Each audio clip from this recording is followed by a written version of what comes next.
నమస్కారం. City news తెలుగుకి స్వాగతం. ఈనాటి వార్తా విశేషాలు. దేశ రాజధాని ఢిల్లీలోని పార్లమెంటు సెంట్రల్ హాల్లో ఎన్డీఏ కూటమి ఎంపీల భేటీ జరిగింది. ఎన్డీఏ కూటమి బీజేపీ ఎంపీల సమావేశం TDP, JDS, NCP, Janasena, Apna Dal ఎంపీలు నేతలు పాల్గొన్నారు. ఈ సమావేశంలో నరేంద్ర మోదీ నాయకత్వాన్ని సమర్థిస్తూ ఏకగ్రీవ తీర్మానం చేశారు. చంద్రబాబు మాట్లాడుతూ మోడీ నాయకత్వంలో భారత్ గ్లోబల్ పవర్ హౌస్ గా మారిపోయింది. నా రాజకీయ జీవితంలో ఎంతమంది కానీ నరేంద్ర మోదీ లాంటి పవర్ఫుల్ వ్యక్తిని మోడీని ఆకాశానికి ఎత్తేశారు. ఈ అవకాశాన్ని భారత్ వినియోగించుకోవాలని సూచించారు.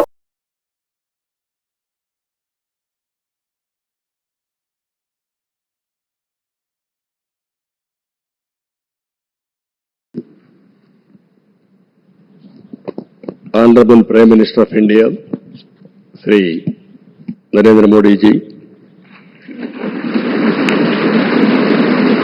Honorable Union Ministers, respected NDA partners, Honorable MPs, first of all, we are congratulating all of you. We have won wonderful majority I have seen for the election campaign. For the 3 months, Honorable PM never took any rest. Day and night, in a campaign, same zeal. He started and ended same spirit. In Andhra Pradesh, we had 3 meetings, public meetings, 1 big rally. It had made a huge difference for winning the elections in Andhra Pradesh.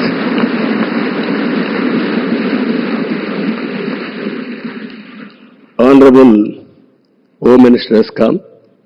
He addressed 1 meeting, very powerful meeting. It has changed the situation in a big way. I am thanking him.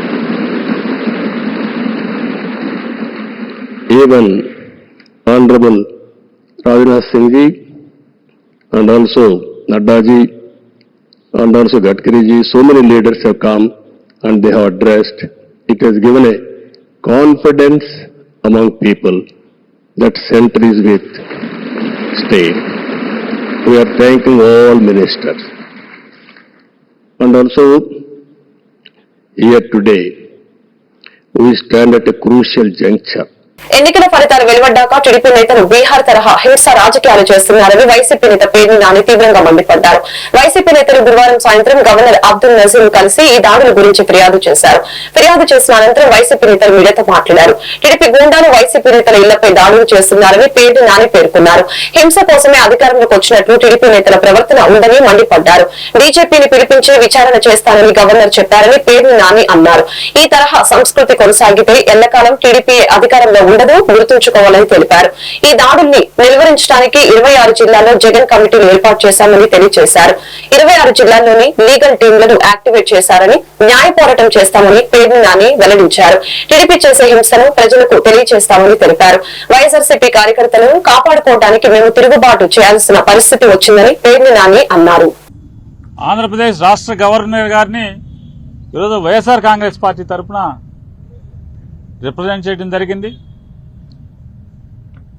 పెద్దలు రాజ్యసభ సభ్యులు సుబ్బారెడ్డి గారు, Tirupati MP గురుమూర్తి గారు, Araku MP తనూజి గారు, Darsi MLA doctor Sivaprasad గారు, కేశినేని నాని గారు, అట్లాగే Araku MLA గారు, Paderu MLA గారు, ఇంకా ఎమ్మెల్సీ రఘురాం గారు, కేశినేని నాని గారు, ఇక పెద్దలందరూ కూడా గవర్నర్ గారిని కలవచ్చడం జరిగింది.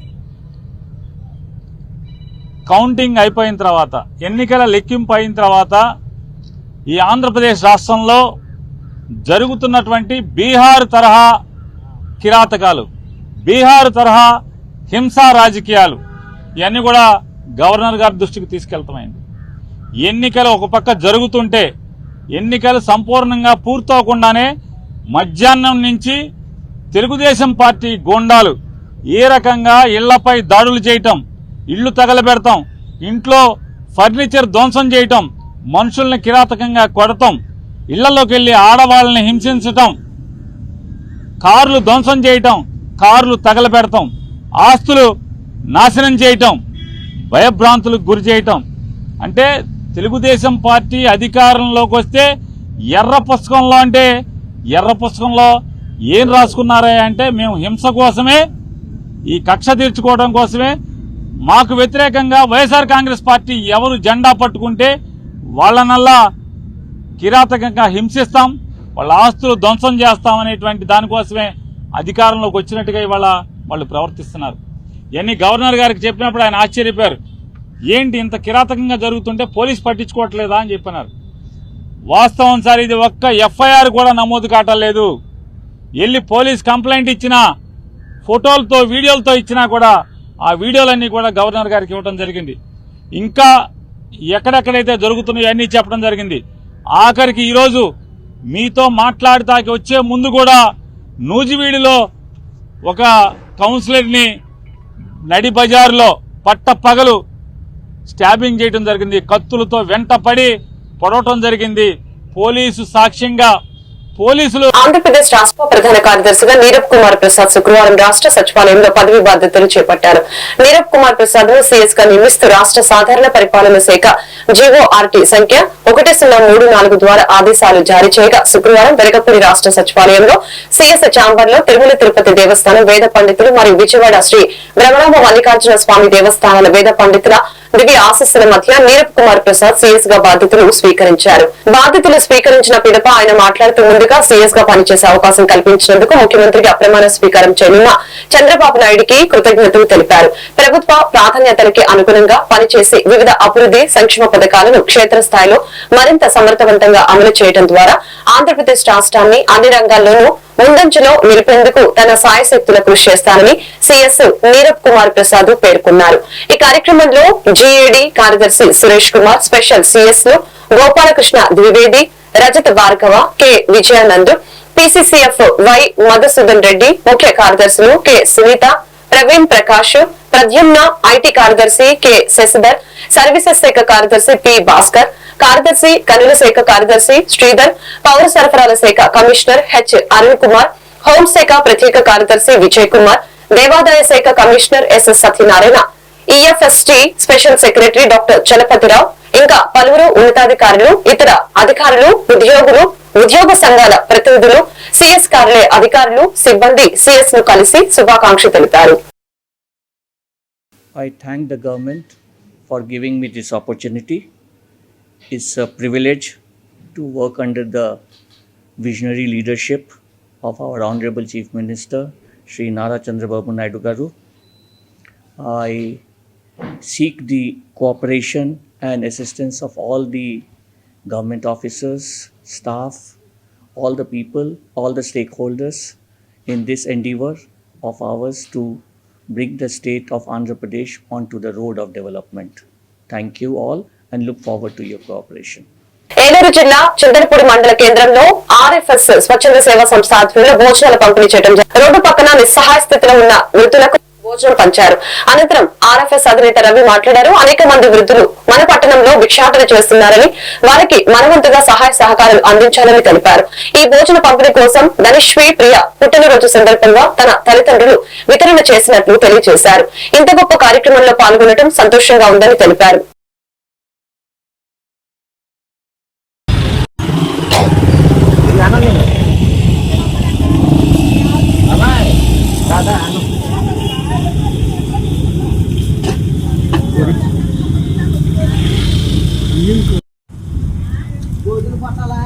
Hello.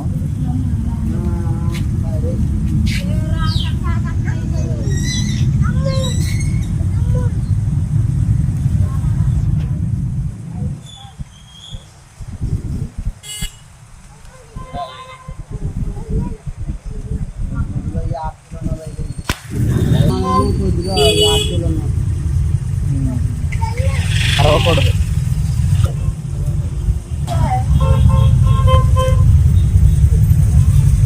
దేశంలోనూ రాష్ట్రంలోనూ ప్రజలు అభివృద్ధి కోరుతూ ఎన్డీఏ కూటమికి ఓట్లు వేసి ఘన విజయం సాధించి పెట్టినందుకు ప్రజలందరికీ శుభాకాంక్షలు తెలిపారు. అదేవిధంగా మోడీ నేతృత్వంలో దేశం అభివృద్ధి సాధిస్తుందని ప్రముఖ బీజేపీ నాయకులు గారపాటి చౌదరి తెలిపారు. ఏలూరులోని బీజేపీ జిల్లా కార్యాలయంలో భారతీయ జనతా పార్టీ విజయం పట్ల హర్షం వ్యక్తం చేస్తూ సమావేశం నిర్వహించడం జరిగింది.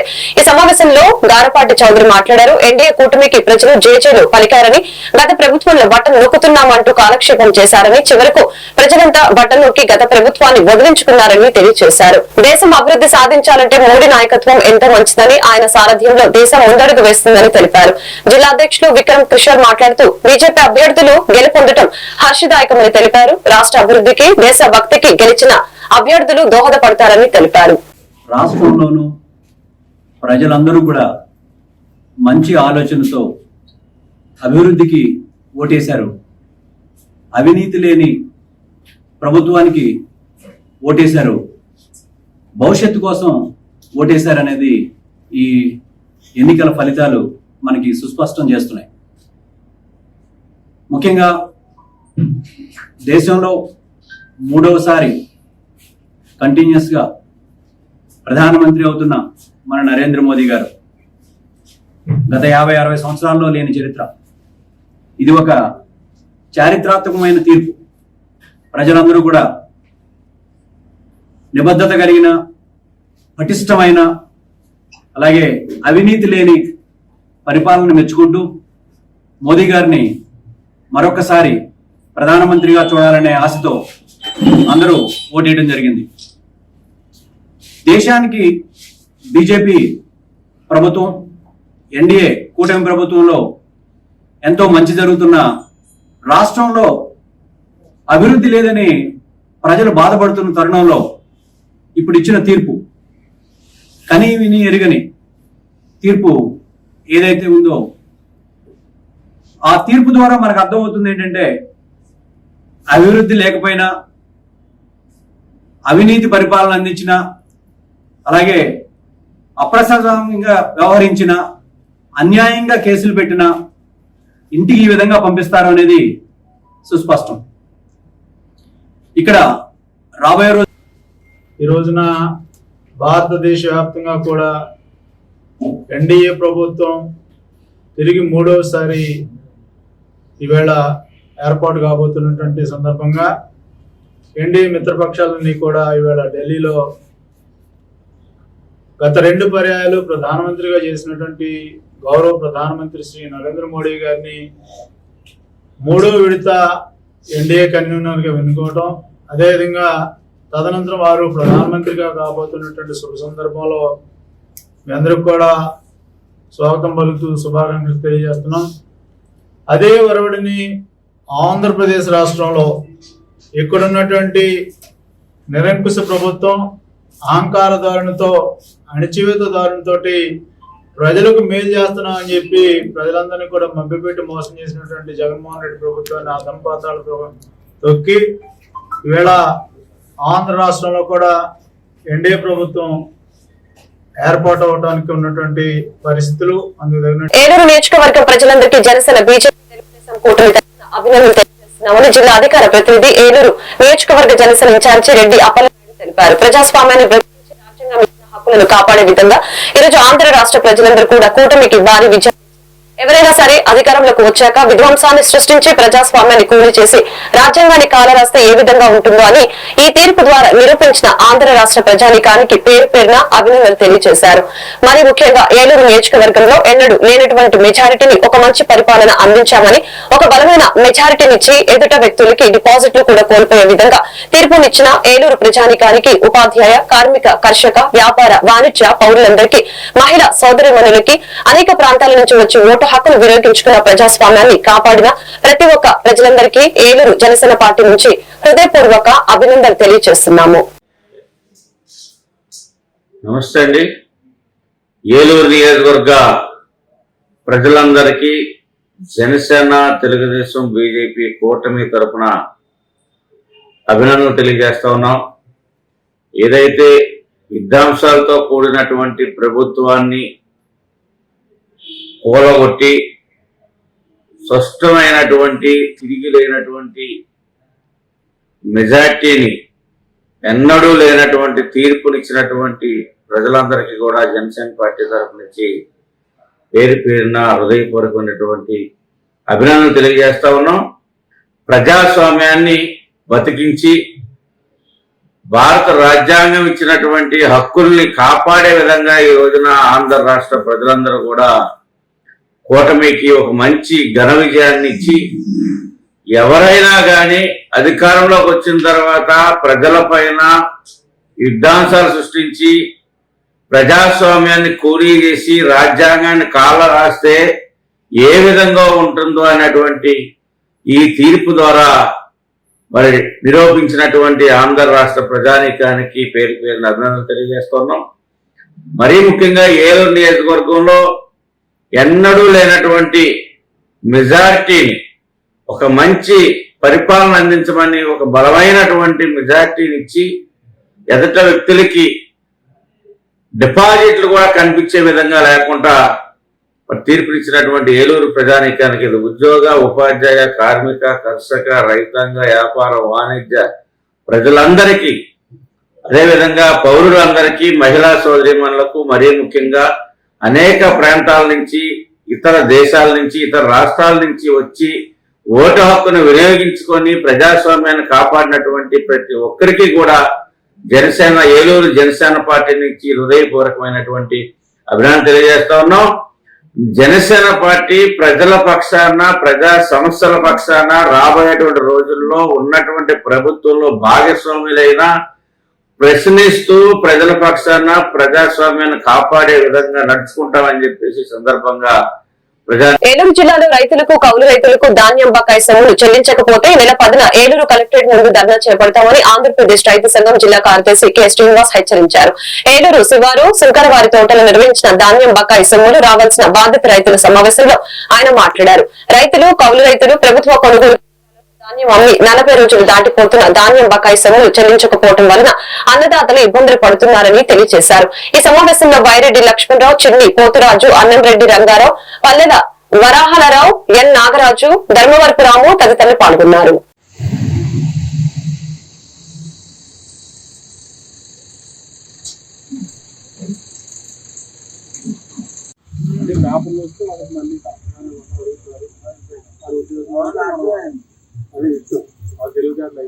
శ్రీనివాస్, ఆంధ్రప్రదేశ్ రైతు సంఘం ఏలూరు జిల్లా కార్యదర్శి.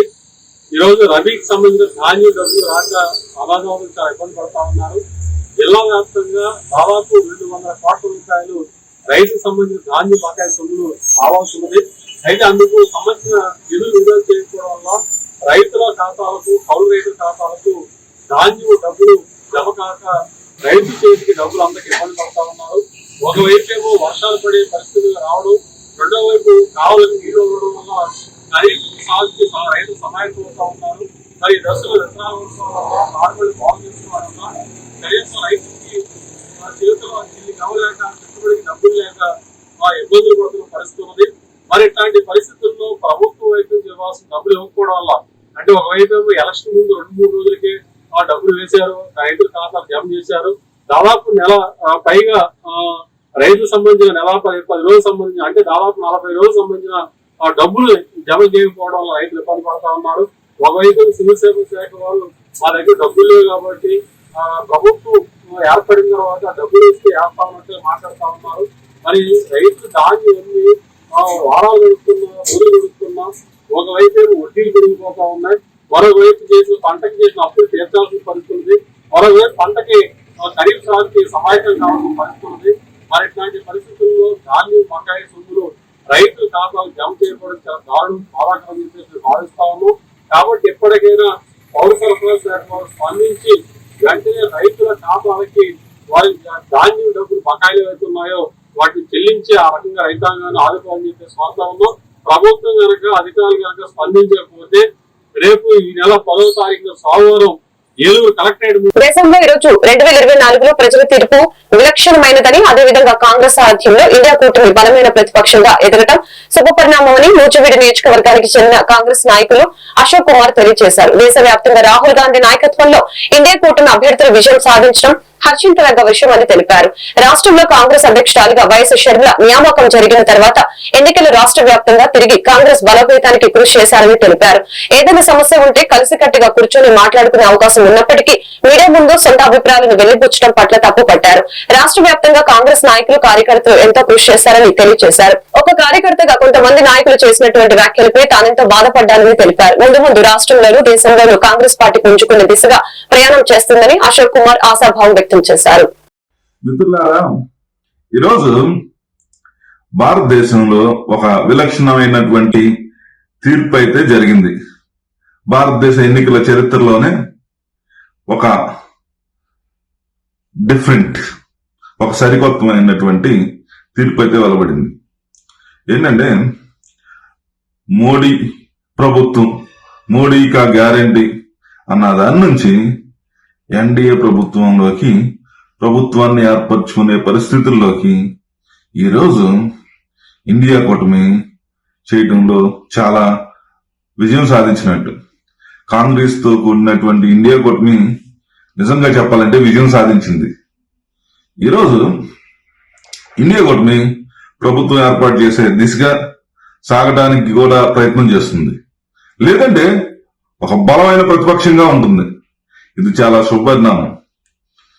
మోడీ ఏకఛత్రాధిపత్యం కొనసాగించాలి, నేనే దేవుణ్ణి, నేను తప్ప ఇంకా భారతదేశానికి ఎవరు లేరు, విశ్వ గురువు అనుకునే పరిస్థితి నుంచి ప్రాంతీయ పార్టీల యొక్క మనుగడ ప్రశ్నార్థకం అనుకున్న పరిస్థితుల నుంచి ప్రాంతీయ పార్టీల మీద ఆధారపడాల్సిన పరిస్థితిలోకి వచ్చింది. ఎందుకంటే ఇది ప్రజాస్వామికమైన దేశం. దీంట్లో ప్రజలు చాలా తెలివైన వాళ్ళు, చాలా విజ్ఞత కలిగిన వాళ్ళు, చాలా స్పష్టమైనటువంటి తీర్పునైతే ఇచ్చారు. ఎందుకంటే నిరంకుశమైనటువంటి పరిపాలనను కానీ దేశంలో బలమైనటువంటి ప్రభుత్వంగా ఏర్పడటానికి, మనందరి మనుగడకి, మనందరం ప్రజల కోసం, దేశం కోసం కష్టపడటానికి ఒక అవకాశం దొరికినట్టే కదా. అలాంటి పార్టీని మనమే చేతులారా నాశనం చేసుకోవటం ఒక కార్యకర్తగా నేను చాలా చింతిస్తున్నాను. కాబట్టి ఒకసారి ఆలోచించండి. ఎందుకంటే మనం పార్టీని బలోపేతం చేద్దాం, పార్టీ కోసం కష్టపడదాం. ఆల్రెడీ మీరు కష్టపడ్డారు, మీకు చెప్పేంత స్థాయి కాదు, కష్టపడానని చెప్పారు. అదేవిధంగా మీకు కాంగ్రెస్ పార్టీ చాలా ఉన్నతమైన పదవులు ఇచ్చింది, వర్కింగ్ ప్రెసిడెంట్స్ గా మీకు గౌరవించింది, మీకంటూ ఒక స్థానాన్ని కల్పించింది. అలాంటి స్థానంలో నుంచి మీరు ఇలా మాట్లాడటం అనేది ఒక కార్యకర్తగా నేను బాధపడుతున్నాను. దయచేసి మనందరం కాంగ్రెస్ పార్టీ మనుగడ బాగుండాలని, అభివృద్ధి చెందాలని నేను ఆశిస్తున్నాను. ఈ వార్తలు ఇంతటితో సమాప్తం. మరొక బులెటిన్ లో మళ్ళీ కలుద్దాం. నమస్కారం.